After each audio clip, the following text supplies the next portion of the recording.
Bienvenidos a Aprendizaje Virtual en Ciencias. El día de hoy vamos a ver cómo puedo obtener la dirección de un vector en un plano cartesiano. Si vemos a nuestra izquierda, tenemos un plano cartesiano, el cual se divide en 4 puntos cardinales. Los 4 puntos cardinales son el norte, el oeste, el sur y el este. Tenemos también representados 4 vectores: vector A, vector B, vector C y vector D. Y cada uno de esos vectores tiene asociado un ángulo. Lo que nos piden es sacar la dirección del vector. Hay 3 maneras de poder sacar esa dirección. La primera es fijándonos en el ángulo que tiene asociado el vector. En el caso del vector A, el ángulo asociado es 80 grados. Y el ángulo de 80 grados inicia en el este. Por lo tanto, decimos que a partir del este hay un ángulo de 80 grados que se mueve hacia el norte. La otra forma de poner la dirección de ese vector A es utilizando su complemento, es decir, comenzar ahora del norte, tomar en cuenta este otro ángulo y terminar hacia el este. ¿Cómo podemos sacar ese segundo ángulo? Pues bueno, siempre va a ser el complemento la suma de los dos ángulos que tenemos ahí, que nos va a dar 90. Quiere decir que si el primer ángulo es de 80, el otro ángulo va a ser de 10 grados para darme un total de los 90 grados. Y quedaría de la siguiente manera. Iniciaría del norte 10 grados hacia el este. Por último, nos quedaría el sentido antihorario. Cuando nos hablan del sentido antihorario, es del sentido antihorario de las manecillas del reloj. Como ustedes saben, las manecillas del reloj se mueven específicamente hacia este lado. Si nos dicen en sentido contrario a las manecillas del reloj, se están refiriendo a que es al lado opuesto. Siempre vamos a comenzar desde el este y vamos a llegar hasta donde quede el vector. Para el primer caso, si iniciamos del este y llegamos hasta donde se encuentra el vector, el ángulo va a ser de 80 grados.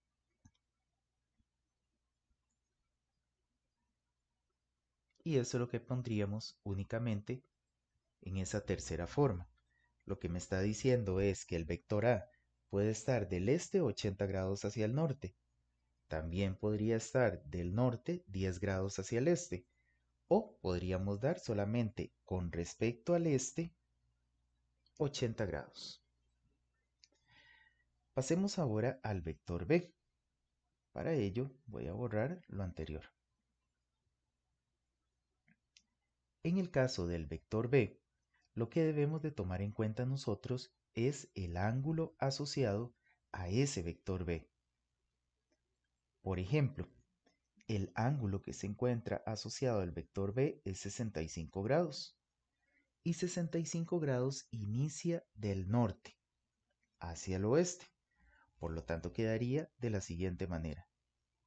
Del norte, 65 grados hacia el oeste.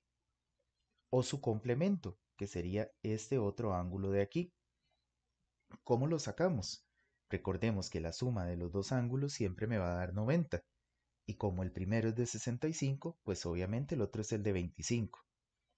Cambiaríamos los puntos cardinales, eso sí. Comenzaríamos del oeste, 25 grados, hacia el norte. Por último tenemos el sentido antihorario. Recordemos que para poner el sentido antihorario tenemos que iniciar siempre desde el este y nos movemos en sentido contrario a las manecillas del reloj hasta llegar al vector B.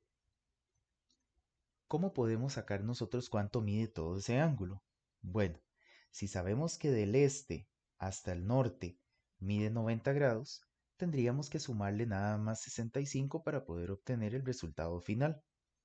90 más 65 me da 155 grados.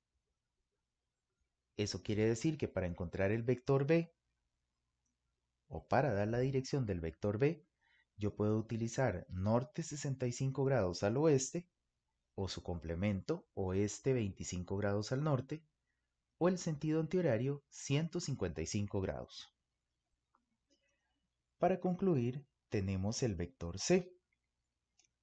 En el caso del vector C sucede lo siguiente.